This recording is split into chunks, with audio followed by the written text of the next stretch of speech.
bilang child star hanggat kuminang ang bituin at naging isa sa most bankable stars noong dekada 80 at 90, high school circa 65, Charot, Intay sa Balitaw, Jack and Poy, Ako si Kiko, Ako si Kikay, Bala ang Kabayo at ang Tilyang Kuting, Binibining Superman.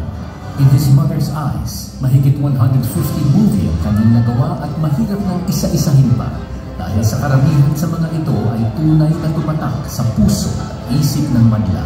Kung mga parangal at pagkilala ang pag-uusapan, he received 6 Best Child Actor trophies and more than 20 recognitions as an adult. In addition to these, he also won 2 Best Actor trophies at the Asian Television Awards.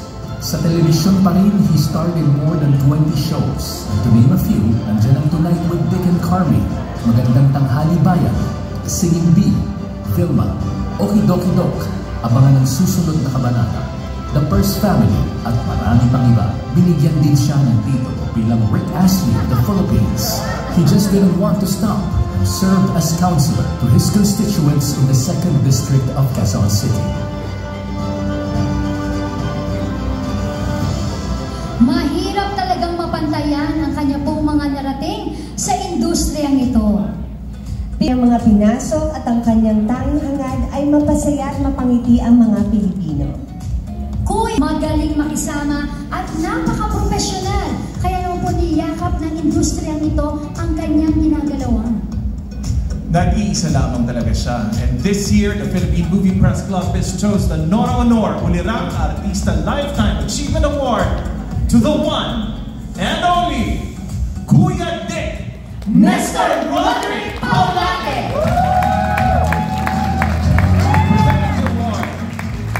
From the PMPC, our PMPC President Rodel Fernando, former PMPC President Fernando Guzman, Bel Vallanera, Rodan Castro, Jude, Bonifacio Gaspar, and Romel Gonzalez.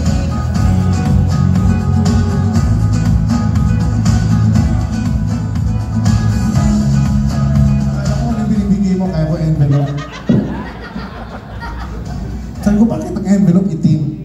Okay. Sasalita na tayo. Alam niyo, hindi ako nag-prepare ng speech kasi nung sinasabi ko nga, nung sinabi nila na tatanggap ako nito, sabi ko talaga, parang lang ni Sir Robbie, sabi ko, talaga ba? I mean, ng feeling ko kasi parang marami din na deserving para matanggap itong award na ito. Kaya lang naisip ko, choosy pa ba ako? Di siyempre, nagpapasalamat ako at least binigay nyo na ito hanggat nakakalakad pa. Hindi. Thank you very much, PMPC. Naisip ko lang po, very short lang kasi very memorable po kasi yung pinagdaanan ko, hindi ba? At child actor po kasi ako. Aminin ko, dito lang, kung sasabihin talaga, Ara and Lads, na 58 years na po ako sa show business. Gusto ko lang ipaliwanag dahil fetus pa lang ako, umaarte na ako. Lads, di ba? Nakakaintindihan naman tayo. Kaya gusto ko lang, yung alaala lang nung bata ako, gusto ko magpasalamat. Alam kong wala na po yung iba dito. Pero si Kuya Ran, no? Siya yung first movie ko, Matimbang ang Dugo sa Tubig. Malaki ang utang na loob ko sa kanya dahil pumayag siyang maging ako, ang young Fernando Jr. Kaya Kuya Ran, salamat. Nako, at least pumayag ka. At sinundan po yan ng hindi naman po nung araw kapag gumawa ka ng pelikula, tuloy-tuloy na. Ako po yung nag-audition sa Leia Productions. Kami opposite Gina Alahar. Kasama po si Tita Gloria Romero, Luis Gonzalez, Eddie Garcia,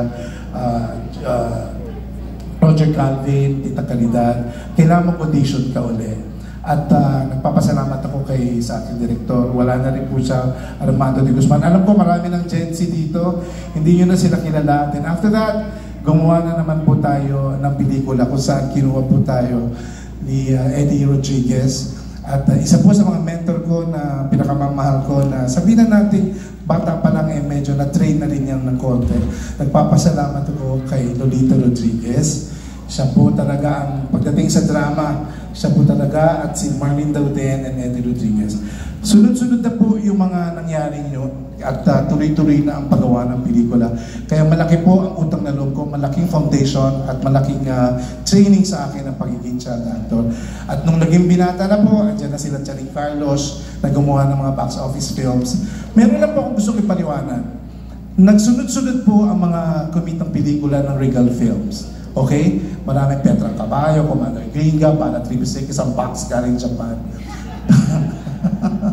Japan yung kikam, di ako. Okay. Pero gusto ko lang pong linawin, I think this is going to be the first time na sasabihin ko, at sana matuwa siya. Nung bago ko po kasi ginawa ang mga pelikula na kumita sa Regal Films, nakagawa po rin ako ng 2 box office films. Nasasabihin ko naman na malaki ang utang na loob ko. Ginawa ko po yung Ako si Kiko, Ako si Kikay. Pangalawa po ang Leroy Sinta.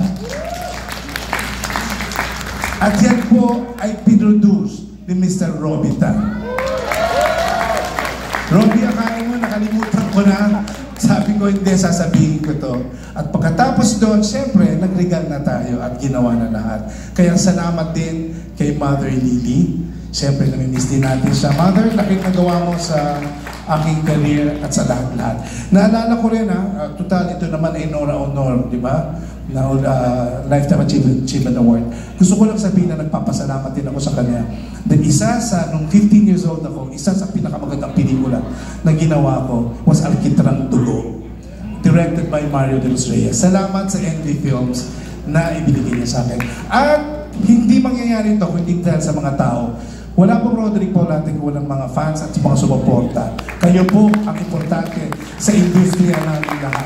Maraming salamat at magandang gabi po sa inyo. PMPC, I love you. Thank you very much.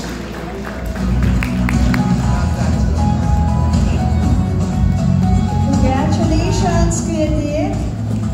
More awards sa pagbabalik ng 39th Star Awards for Movies.